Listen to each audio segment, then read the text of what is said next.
berangkat dari bapak saya, kebetulan itu memang seorang pebisnis. Kami ya jadi idola kami, bekerja keras seperti itu. Terus yang berikutnya, karena kami itu merasa ego, tapi gini, kami itu dulu hanya sekolah hanya SMP seperti itu. Waktu itu kami ingin, pokoknya kalau kami nggak diterima STM negeri, mendingan kami nggak sekolah seperti itu. Seperti itu, terus dilalah kami nggak diterima di STM negeri. Kami ternyata nggak jadi sekolah. Setelah itu kami memang harus punya kegiatan yang positif seperti itu, sehingga kami kepengen usaha seperti itu.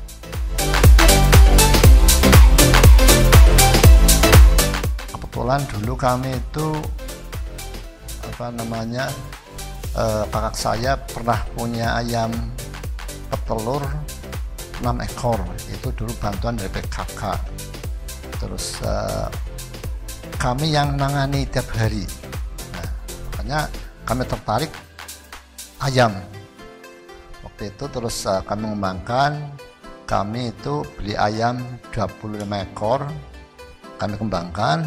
Terus kami itu beli telur bebek dianggap ke sama ayam, bahkan sama waktu itu sama lampu itu teplok itu seperti itu.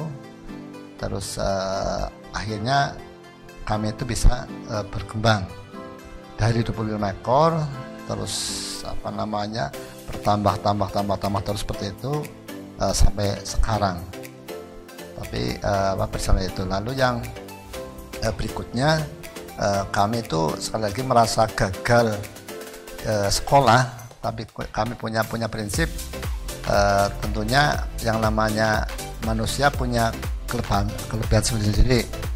Kebetulan kami itu tipe bekerja keras.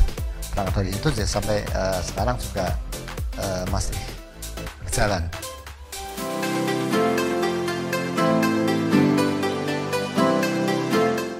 Pertama, kami berangkat dari 25 ekor, sekarang sudah 300.000 lebih seperti itu. Itu ayam petelur kami. Yang kedua, kami punya prinsip dari dulu sampai sekarang, itu dari dulu itu dari ayam untuk ayam seperti itu, sehingga hasil ayam untuk mengembangkan ayam. Baru sekitar 15 tahun yang lalu kami ada usaha, yaitu di retail. Jadi kami mencoba retail, punya toko. Kami juga profesional, jadi kami mencari orang yang punya bakat di bidangnya, kerjasama. Jadi kami model yang untuk retail itu modelnya itu bagi hasil, pengelola dapat berapa, kami dapat berapa, itu akadnya seperti itu. Alhamdulillah sekarang berjalan sampai 4 titik seperti itu juga. Lalu yang berikutnya, karena kami itu backgroundnya juga memang bapak kami juga pedagang ya, petani, kami juga pertanian buah dan yang lain. Terus dari kecil kami pun seusia SMP, ini sedikit barangkali kami itu waktu itu SMP Haji Barang itu kami tiap hari itu dari Cilongok ke Haji Barang itu naik sepeda itu sekitar 7 kilo itu tiap hari. Terus kami juga waktu itu kelas 2 SMP kami sudah punya kambing. Kami dikasih uang mbah saya dulu untuk beli kambing, beranak seperti itu juga untuk untuk modal ayam juga waktu itu. Jadi dari kami SMP, yaitu pulang SMP terus mencari rumput itu sampai terus yang selalu SMP juga kami juga barangkali langka itu, karena kami itu seneng hewan, itu juga kami itu nyewa kolam di luar desa. Kami nyewa kolam, kami isi ikan seperti itu. Ini seperti itu. Ini terkait dengan usaha kami seperti itu.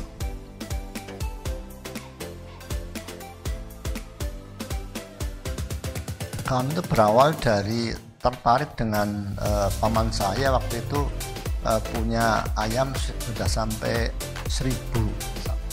Saya sering sana lihat-lihat, menarik sekali tadi ambil telur seperti itu.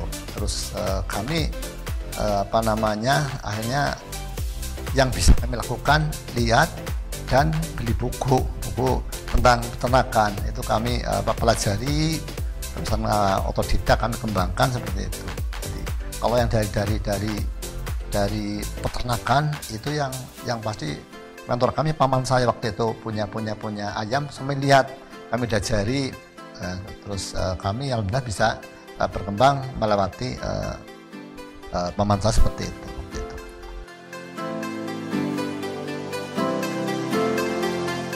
Kami mulai saya itu tahun 82, tahun 1982 itu kami udah mulai punya ayam ya dari 25 ekor itu, terus kami berkembang sampai saat ini bersyukur ya karyawan kami ya ada 400-an, ada 400 orang ada. Itu model kami. Terus kami itu modelnya itu model kayak ayam, kayak model tradisional. Prinsipnya yang penting bisa jalan semuanya seperti itu.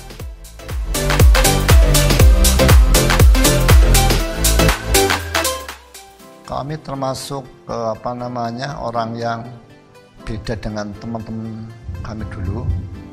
Kami dulu sering disindir, diajak, karena apa? Kami termasuk orang yang bahasa umumnya itu kurang gaul seperti itu. Tapi waktu itu kami bersyukur didikan orang tua kami itu pintar ngatur waktu. Jadi kami merasa sendiri sampai sekarang masih kerasa. Kami termasuk orang yang di keluarga pun termasuk orang yang suka membantu orang tua. Itu pasti saya rasakan seperti itu dibandingkan dengan yang lain.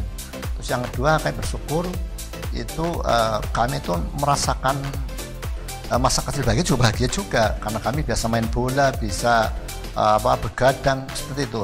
Tapi menurut kami yang kami rasakan beda dengan yang lain, kami termasuk dari kecil bisa memanage waktu. Kami terbiasa hampir tiap hari main bola di lapangan. Tapi selama itu kami juga rasakan kami termasuk jarang yang bolong sholat asarnya itu seperti itu. Kami juga begadang, tapi juga kami bisa bangun pagi seperti itu. Tapi kata kuncinya kami, menurut saya sendiri, walau alam itu kami dari kecil sampai sekarang bisa ngatur waktu. Ini barangkali yang teman-teman kami sewaktu sebaya itu bahkan pada sok nyindir, sok ngalim dan seterusnya, tapi kami cuek saja seperti itu. Ini seperti itu. Terus yang kedua, memang bapak kami itu memang kerja keras, betul kerja keras itu. Waktu itu yaitu habis untuk keluarga seperti itu. Kami juga banget seperti itu. Kami bahkan kami itu sering beda pendapat dengan orang tua, tapi dalam hal positif. Itu pelajaran kami setelah kami dewasa tua tuh, oh iya betul, didikan orang tua seperti itu.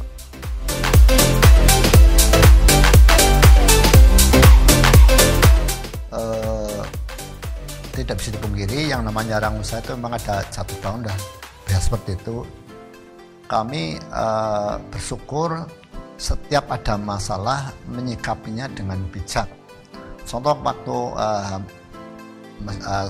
pelaku usaha hampir semua sudah tahu tahun 1998 itu yang nama krisis moneter. Krisis moneter itu banyak sekali pengusaha yang bangkrut seperti itu. Kami dengan istihad yang pas waktu itu peternakan itu hancur sehancur-hancurnya. Kebanyakan orang itu karena yang namanya ayam pulet, ayam remaja itu membebani, itu dijual. Nah, itu dijual untuk mengurangi beban pengusaha. Akhirnya jual kan murah. Lah kami bersyukur, kami punya pikiran beda. Kami yang jual itu yang memang yang sudah tua-tua, sudah hampir akhir, kami beli yang muda. Nah, setelah muda, betul setelah setahun kemudian harga telur itu bagus. Itu kami merasakan tahun 97 98 itu jatuh, tapi bangkitnya tuh cepat sekali, bahkan berapa ratus% itu waktu 98. Jadi yang lain ayam udah habis, kami masih punya ayam, itu seperti itu.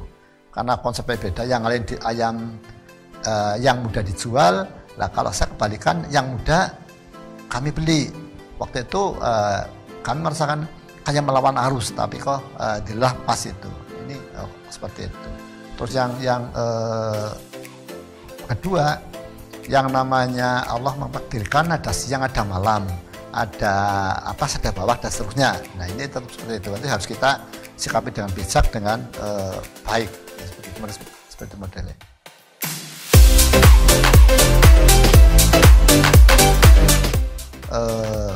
Yang namanya orang itu punya keinginan, punya obsesi, memang beda-beda pun hampir semasa punya.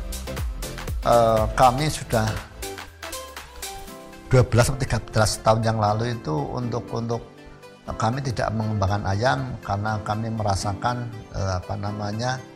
orang itu harus imbang dunia dan akhirat, sehingga kami 13 tahun ini kami sudah menekuni mengembangkan pondok pesantren, yaitu Zamzam Muhammadiyah Cilongok. Ini santri kami sudah hampir 2000. Nah untuk tahun ini itu kami juga mengembangkan lagi, membuat yayasan lagi, itu pondok pesantren juga, kami pakai beri nama SIS, Zamzam Integrated Islamic School, seperti itu. Ini lagi kami jalani. Kami punya obsesi, nanti di daerah Cilongok itu ada 2 pondok pesantren besar, Zamzam dan JIS. Ini keinginan kami seperti ini. Mohon doanya, mudah-mudahan keinginan kami bisa terlaksana, terkabul seperti itu. Jadi kami ini lagi mengembangkan 2 pondok pesantren di Cilongok. Jadi kalau yang Zamzam itu jelas Muhammadiyah, kalau JIS untuk berdiri untuk semua golongan. Ini yang kami ini baru tahun ini baru insya Allah operasi seperti itu. Ini untuk ini barangkali usia kami sudah di atas 50, kami lagi konsen di pesantren. Kami di pesantren itu rasa nyaman, tenang, melihat santri banyak, terus hebat-hebat seperti itu, teman. Yang berikutnya secara pribadi kami itu galau, kami itu punya cita-cita tiap tahun itu umroh. Nah ini 2 tahun ini qadarullah gagal seperti itu. Ini yang seperti itu. Jadi itu kami tetap di rohani, kami kalau usaha berjalan lah, tinggal anak-anak paling kami nyepot, kami dampingi dan seterusnya. Kami lagi fokus di pondok pesantren.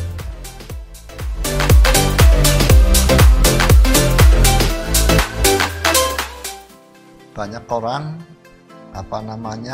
melakukan sesuatu itu hanya profesional. Kami profesional.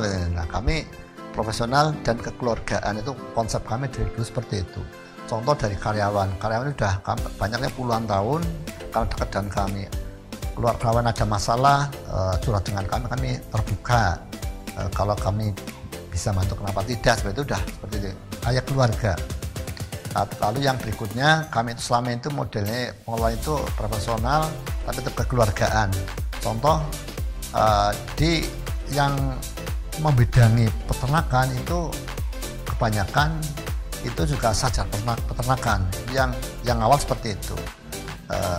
Perusahaan yang toko pun saja ekonomi seperti itu. Tapi semua personel tapi tetap kekeluargaan, kayak keluarga seperti itu. Lalu di pesantren seperti itu, pesantren pun kami juga pada bidangnya ustadz seperti itu. Jadi kami modelnya itu memang profesional kekeluargaan. Jadi semua itu dekat dengan kami. Jadi dari tingkat bawah sampai atas jajaran pimpinan juga itu termasuk dekat dengan kami. Itu sering sharing, terus model pendekatan bukan antara bawah dan atas, bukan, tapi dekat sekali. Ngobrol sebagian seperti itu. Di model kami itu kekeluargaan. Profesional tapi keluargaannya ada 2 poin yang selama ini kami sampaikan kepada teman-teman kami. Yang kedua, mereka memang kami tidak perlu memposisikan sebagai karyawan, tapi ya partner kerja lah, kayak saudara. Siapkan pembinaannya juga rekan-rekan sepekerjaan seperti itu, bukan antara karyawan dan pegawai, itu bukan. Kami selalu termasuk dekat dengan karyawan seperti itu. kami secara apa namanya umum enggak, jadi kami hanya waktu hanya mengagumi bapak saya itu memang seorang petani tapi juga pedagang, itu hanya itu saya termotivasi itu sampai itu kayak tidak pernah merasakan sakit, jadi memang saking semangatnya kami termotivasi bapak itu memang semangatnya, jadi semangatnya pekerja keras seperti itu sampai sekarang. Kalau secara mentor itu enggak, jadi hanya terinspirasi aja. Inspirasi bapak saya itu seorang apa namanya biasa tapi bisa dagang, bisa bertani, terus bisa mewariskan ilmu ke kami dan sebagian apa yang diberikan ke kami seperti itu.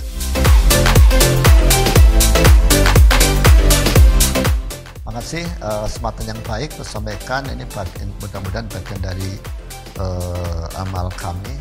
Jadi teman-teman seperti ini. Yang namanya seorang pengusaha itu tidak ada kriteria tersendiri, tidak ada. Beda dengan yang namanya apa dokter, tentara itu harus pinter dan bla bla bla gitu. Kalau pengusaha itu semua itu bisa. Yang tidak bisa itu hanya barangkali ada poin-poin yang perlu kami sampaikan. Seorang pengusaha itu sebenarnya gampang. Jadi kita itu nyari hobi apa, kesenangan kami apa, itu geluti. Berawal dari senang, kalau saya ini saya pribadi, kami berawal dari saya itu senang, terusan orang senang itu totalitas, jadi nggak kenal lelah seperti itu. Terus yang kedua, kalau dari kami itu prinsipnya itu dari ayam untuk ayam. Banyak orang yang sudah usaha, punya anggap saja punya keuntungan 10 untuk beli barang 15. Akhirnya yang 5 itu ambil dari modal. Akhirnya apa? Gampang goyang seperti itu. Ini, nah kalau kami enggak, kalau keuntungan 10 tetap kami kembalikan ayam, kami makanya sebagian. Yang kedua memang tidak lepas orang usaha itu butuh modal. Tapi menurut kami itu modal bukan segalanya. Modal bukan segalanya. Kami pernah lakukan itu. Kami punya teman pengalaman di retail, di toko. Kami sharing singkat cerita, pengelola 30%, kami 70%. Itu berjalan seperti itu. Padahal beliau itu hanya punya kejujuran dan punya ilmu seperti itu. Terus berjalan. Jadi akhirnya kan beliau sudah punya toko sendiri, Ini kami bisa menjaga itu. Jadi modal penting tapi bukan segalanya. Yang pasti ada memang punya ilmu, punya kejujuran pasti. Terus banyak juga orang yang tanda kutip itu kurang jujur, kurang amanah seperti itu. Diamanai tapi ternyata di tengah jalan belenjani. Kalau kami itu tetap berupaya itu jadi orang itu yang amanah seperti itu. Yang kedua itu memang pekerja keras. Jadi walaupun ya bisa dikatakan jadi bos, nanti bisa dikuli, bisa di apapun seperti itu. Jadi kami itu sepakat yang namanya owner itu harus bisa segalanya, ya kuli ya dan sebagainya, itu harus bisa itu bisa maju seperti itu. Yang kedua, orang itu bisa jalannya harus mencoba. Kalau hanya teori ya nggak bisa, harus mencoba. Kalau mencoba juga tentu dengan analisa dulu. Contoh seperti ini, kami mau buka toko, sebelum kami buka kami suruh pasar dulu. Pasar kami yang bisa masuk sini apa? Kami bisa peta pasar, kontrol dulu. Ternyata sini pasar untuk usaha ini yang selama ini kenal seperti itu. Kami juga tampil beda. Jadi yang bagus itu sebenarnya itu usaha itu tampil beda, itu bisa jadi nomor 1. Tapi kalau punya konsep, kalau enggak tiru tapi kita yang ada beda seperti itu. Lalu yang berikutnya biasanya itu orang itu senangnya itu penaknya saja, jadi tidak mau susah enggak. Jadi ini yang pasti antara susah dan ini bagian orang mesti ada bagian susah harus kita jalani. Terus yang berikutnya, kebanyakan orang usaha itu terganjal dengan modal. Menurut kami ini modal nomor sekian. Yang pasti memang punya ilmu, punya kejujuran, bisa kerjasama dengan orang lain, sama orang lain seperti itu. Jadi syukur bisa punya segalanya syukur, tapi kalau enggak tergazal dengan modal ya kerjasama dengan orang lain. Lah misalkan kalau nanti kerjasama dengan pihak perbankan, ya jangan semuanya. Orang usaha kok 50% saja pinjam bank itu berat, sekarang berat. Paling punya banknya 30% lah. Kalau kami malah menyarankan itu mendingan nyari nyari pemodal yang model sharing kerjasama itu lebih aman. Itu mereka seperti itu. Terus yang terakhir barangkali sekali lagi untuk semuanya, untuk yang pengusaha itu pelajari pasar, untuk usaha apa, pasar kami itu kelas apa, ini penting untuk kita semuanya. Terus kalau usaha menurut kami itu juga gini, suatu saat tidak laku itu bisa digunakan oleh orang lain, seperti itu. Kami selama seperti itu. Kami itu memang ya usaha ayam, usaha toko, pertanian, perikanan itu memang dibutuhkan banyak orang seperti itu. Ini katakanlah paling harganya murah dan mahal, tapi bisa dimanfaatkan semuanya. Terus yang terakhir itu barangkali karena kami selaku orang Muslim itu yang namanya doa itu kekuatan yang tidak ada bandingannya. Selagi doa itu bagi kami itu kekuatan yang tidak ada bandingannya. Banyak orang berdoa hanya formalitas bentar. Kalau kami itu selalu sebelum kami berhasil, pasti doa itu nggak usah ajak saja, terus ajak itu insya Allah. Terus kita juga baik dengan semuanya. Kita selama ini kalau kami bisa ngalah, kenapa kami melawan? Ini punya konsep. Kami itu kalau bisa ngalah, kami itu ngalah. Terus yang berikutnya berharap kita itu jangan ada musuh lah, siapapun, kelas apapun, apa itu orang kalau orang kita itu berusaha jangan ada musuh. Itu hidupnya itu tenang, terusan banyak yang membantu. Kami merasakan seperti itu, kami usaha ada yang ganggu, karena banyak teman juga akhirnya dibantu seperti itu. Dengan itu.